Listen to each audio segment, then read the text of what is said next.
Hey guys, and welcome to another Let's Chat. If you don't know, a Let's Chat is basically a video where I take a topic and I run with it without really planning what I'm going to say ahead of time. And for this video, the topic I've decided to talk about is ACE Discourse.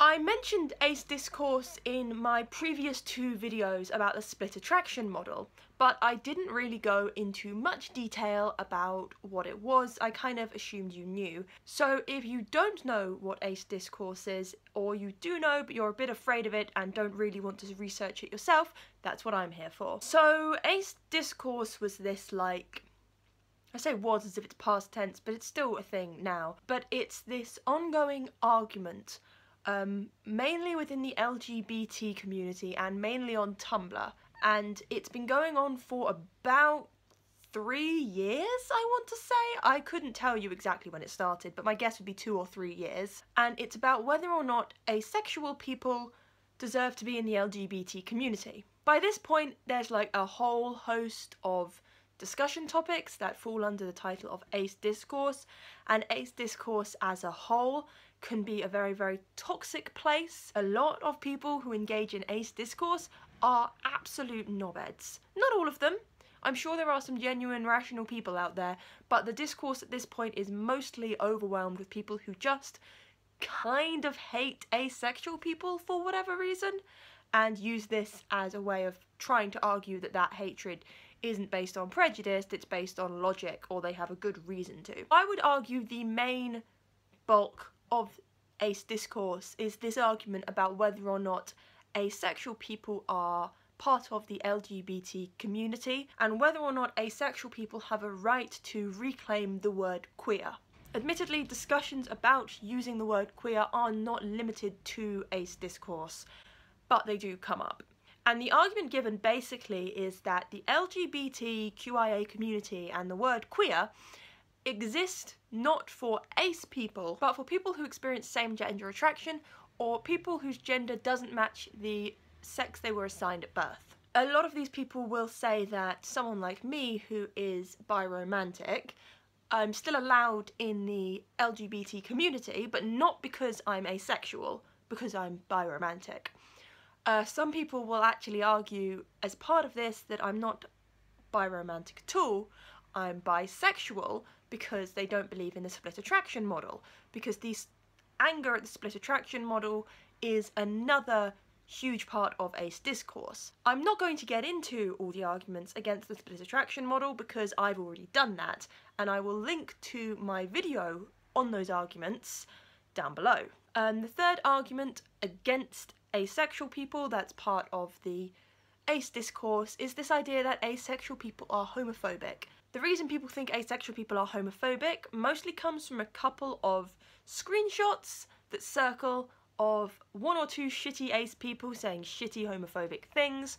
I think actually 1 or 2 of the screenshots that circle most often have actually been proven to have been made by trolls, but apparently that doesn't matter. There's also the argument that young lesbians or young gay men might think they're asexual because they have difficulty dealing with their attraction to the same gender, and so rather than say, I'm not attracted to men, therefore I must be a lesbian, they say, I'm not attracted to men, therefore I must be asexual. And I'm not denying that that probably happens. There are people who are gay who've at some point misidentified themselves as asexual. But I don't think that that's asexual people's fault.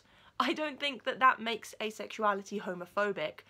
I just think that's part of figuring yourself out. And I'll be honest, in this video I wasn't going to try and argue back with most of these points. I was just going to try and explain them to you, so I'll leave that there. Something that comes up quite a lot is the idea that asexual people's use of allosexual or aromantic people's use of alloromantic, because although they call this ACE Discourse, a lot of the time they're also mad at aromantic people.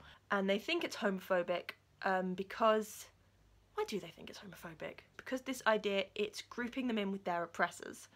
So if you say allosexual, you are talking about gay and bi people as much as you are talking about straight people, like they're all in one group, and they don't like that. Although you're doing the same thing when you talk about cis people or whatever. Like, I don't think any asexual people really think that allosexual people are oppressors.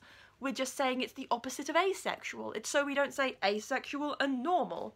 It's exactly the same as saying trans and cis, or... God, I don't know. But that's the other argument. And again, I wasn't going to try and argue back here. I was just going to try and tell you what they are, so I need to stop doing that. Oh God, what else is there? Oh, right, yes.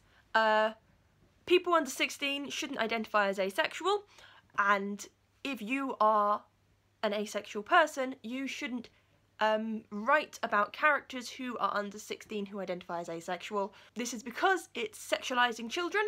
You're assuming things about a child's sexual desires, and apparently no one under the age of 16 should ever experience sexual attraction anyway, because they're children and children don't do that. And I am exaggerating here, of course. A lot of people make these same arguments, but they say it's only people under 13 or under 14 or even like younger people than that. And I again see where the worry comes from, but to be honest, I realised I was asexual when I was about 14, 15. I've talked to asexual people through this channel as young as 12. I don't see any harm in identifying as asexual and then later finding out you are a late bloomer. But there you go, that's another argument. I think that's all of them, or it's not, but it's all the ones I can easily bring to mind. I would like to apologise if you are an ace discourser watching this and I have misrepresented any of your arguments. I tried not to over-exaggerate for the sake of making a point. Everything I said is something I have heard an ace discourser say, but I know that I'm presenting quite extreme examples here. It's because I'm pissed off. Why am I telling you all this? Why have I just subjected my mainly asexual audience to this nonsense? It's partly because I made that last video and I realised there were people in this world who would have watched that video who didn't know what ace discourse was and would be curious. It's partly because I've needed to rant. Like, I've just wanted to rant for a while now. Like, I've been calling this a let's chat, but it's a let's rant. It's mad to me that these are still arguments we're having.